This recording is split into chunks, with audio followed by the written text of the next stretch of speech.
여러분 반갑습니다. 주식의 맥모닝입니다. 네, 이번 시간에는 하나 에어로스페이스 최근에 급락세를 보이고 있는데 그 하락의 정확한 원인을 한번 짚어보고 그 다음에 현재 가격이 어느 위치에 있고 그 다음에 저평가인지 그리고 어느 지점에서 지지를 받고 어떤 그림으로 갈지 한번 보도록 하겠습니다. 네, 불과 네, 일주일 사이에 엄청난 변화가 있었죠. 다들 아시겠지만 하나 에어로스페이스, 하나 그룹이 대우조선을 이렇게 집어삼키겠다 이런 선언을 하면서 그 어떤 선두에 하나 에어로스페이스가 총대를 매게 됐죠. 1조 원의 주식을 인수하기로 했다. 이 부분에서 일단 하나 에어로스페이스가 뭐 이렇게 표현하죠. 육해공 이렇게 이제 모든 라인업을 갖추고 이제 방산업을 하게 됐다.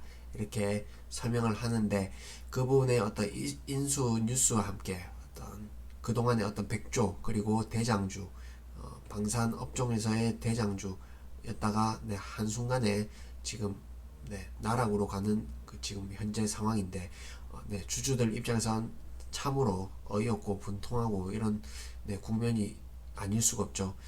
참 힘내시고 그러면 그 원인을 한번 보자면 일단 대규모 인수 자금이 들어가죠. 근데 하나 에어로스페이스가 그렇게 자금 사정이 뭐 좀 타이트하다 이렇게 볼 수 있겠습니다. 시총이 3조를 좀 넘는 회사인데 유보 자금이나 이런 부분으로는 상당히 좀 빡빡하다 이렇게 볼 수 있고 그 다음에 좀 전에 롯데케미칼이 일진 머티리얼스를 인수하기 위해서 유증을 하겠다 이렇게 공시를 했습니다. 그러면 시장의 반응은 그렇습니다. 이게 회사의 유보 자금도 넉넉치 않은데 지금 고금리 이 시국에 다들 이제 현금 확보한다, 유동성 확보한다 이런 국면에서 이렇게 인수를 한다라고 하니 자금 조달을 과연 차입을 할 것인가 이 부분도 사실 만만치 않죠. 차입이라 하면 금리 자체가 높기 때문에 상당히 마이너스고 그러면 실질적으로 현실적으로 어떤 하나 에어로스페이스 주주들을 대상으로 유증을 할 가능성도 배제할 수 없다. 그 부분에서 주가가 일부 좀 반영되고 있는 게 아닌가 이렇게 읽혀집니다. 그리고 일부 자산 매각 이런 부분도 옵션이 있을 수 있겠죠. 이렇게 하면 좀 가장 효율적이다 이렇게 보여지고 그리고 또 한 가지 현재 국면이 어떤 약세장 진입 본격적인 약세장 진입을 나타내고 있기 때문에 주가가 더더욱 급락한다 이렇게 볼 수 있겠는데 그동안 시장 대비 시장이 어떤 반등 국면에서 어떤 추세적 상승을 보이면서 어떤 주도주 다운 면모를 보였는데 그 부분을 지금 다우 지수가 저점을 깨뜨렸죠. 이 부분은 명백히 경기 침체의 부분을 지금 주가가 반영하고 있다. 이렇게 읽을 수가 있고 그 다음에 나스닥도 지금 전 저점을 이탈하기 직전인데 그 포인트에서 그동안 대장주 역할을 하던 주식들이 같이 이제 도매급으로 지금 매도세가 지금 집중되고 있다 이렇게 볼 수 있겠습니다. 그 한 가지 또 예시 종목으로 본다면 LG이노텍 이런 종목이 있겠죠. 그동안 시장과 거꾸로 이렇게 가다가 결국엔 못 버티고 어떤 경기 침체 이런 부분을 지금 반영하면서 내려오고 있다. 이 컨셉에 맞춰 본다면 어떤 이제 M&A 이슈와 관련해서 그 부분을 악재로 이렇게 빌미 삼아서 이렇게 매도 투매를 했다 이렇게 보시면 되겠습니다.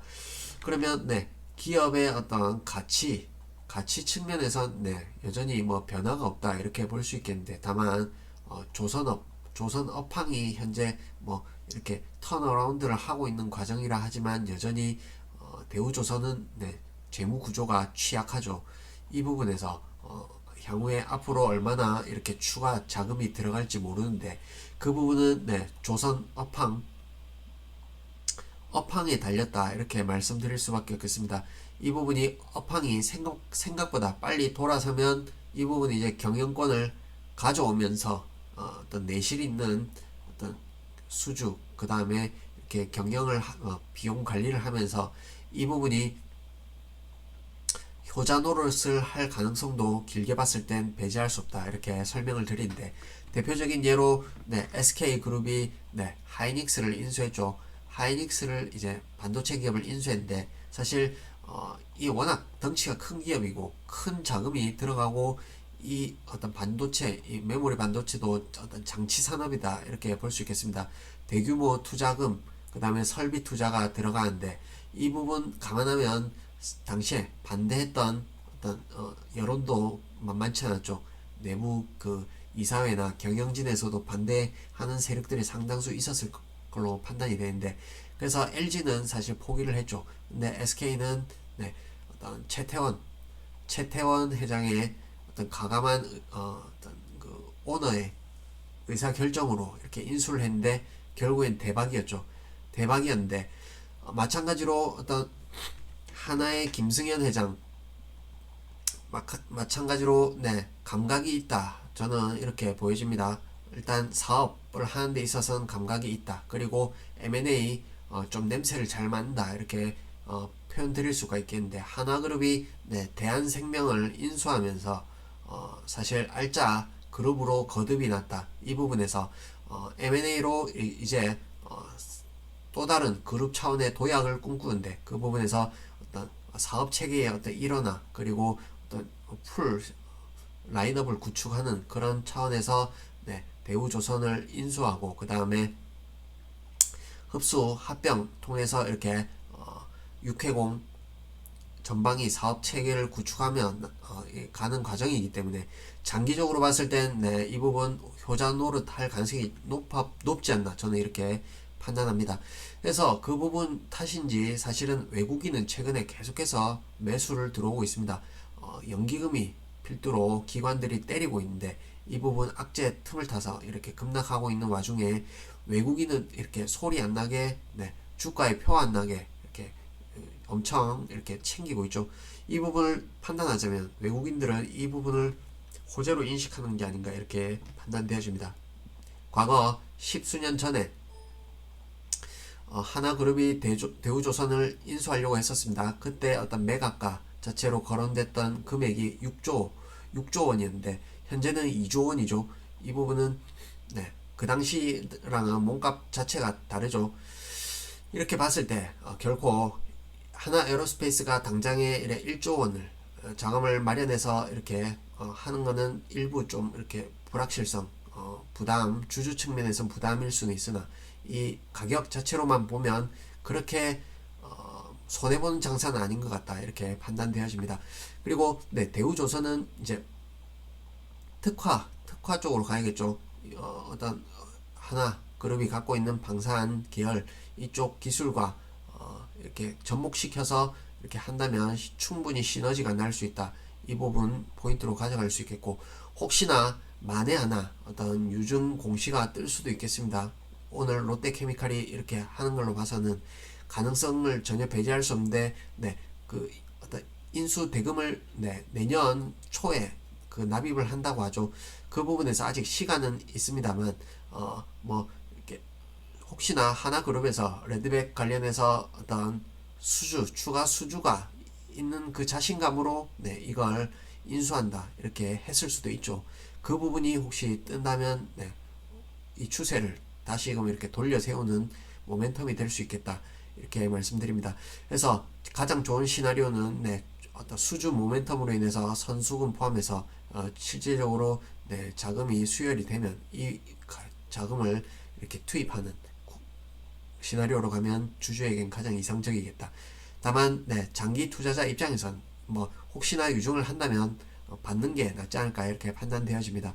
현재 시총 3조 좀 넘는 수준인데, 사실 3조 이하로 간다 그러면 상당히 좀 매력적인 가격이 아닌가 이렇게 판단되어지고, 그리고 현재 기술적으로 한번 보도록 하겠습니다. 고점 대비 현재 27.8% 지금 하락인데, 이렇게 보시면 이격도 상으로 보시면 거의 역사적인 수준의 어떤 하락률을 단기간에 보이고 있다 이렇게 말씀드릴 수 있고, 그 다음에 거래량으로 한번 보시면 이때 어떤 방산업을 이렇게 모은다 이러한 관점에서 어떤 대형 호재로 인식하면서 여기 수급이 강하게 들어왔죠. 이 부분 거의 1000만 주 정도 터졌는데 이 부분에 어떤 지지는 강력하다 봅니다. 그리고 이때 M&A 이슈 관련해서 부담감으로 급락이 했죠. 이 부분도 장대 음봉인데 이 음봉과 이 양봉이 싸우는 구간에 진입했다 이렇게 기술적으로 해석이 되겠습니다. 그래서 당장에 전체 시장이 흔들린다라든지 하면 당장에 내일도 내려올 수도 있는데 그렇게 되면 여기서 딛고 한번 재반격을 할 가능성이 높겠다 이렇게 판단되어지고 그러면 여기 자리에 지나는 어떤 구간은 여기 몸통의 중간값이 되겠고 그 다음에 여기 120일 이동평균선이 지나는 자리입니다.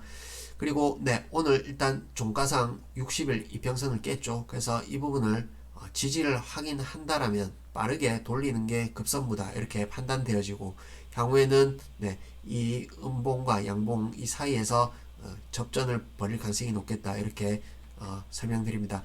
그래서 어느 쪽으로 좀 더 힘이 쏠리는지를 판단해야겠고 그리고 우리가 시나리오를 그릴 때 사실 이때까지만 해도 매우 양호했다 이렇게 볼 수 있고 계속해서 이렇게 외국인들이 사면서 네, 이렇게 하락률을 저지하면서 이렇게 이내 다른 방산주보다 이렇게 강한 흐름을 보였었습니다. 근데 이때 20일 이평선을 이 선이 되겠는데 이탈하고 그 다음에 5일 이평선을 딛고 올라섰지만 이 배열이 역배열이죠. 역배열이었는데 여기서는 네, 반등 시도가 있더라도 22평 그리고 이 추세선엔 거의 정을 10중 8구 받는다. 근데 이 부분에 이제 22평 저항을 확인했죠. 확인하고 이때 5일선을 이탈합니다. 이탈하고 그러면 다시 또 올라설 수도 있죠. 그러면 우리가 최종 사수할 수 있는 배수의 진 최종의 어떤 마지노선을 어떤 저점 추세선 내지는 여기 보이는 저점을 이렇게 데드라인으로 잡습니다.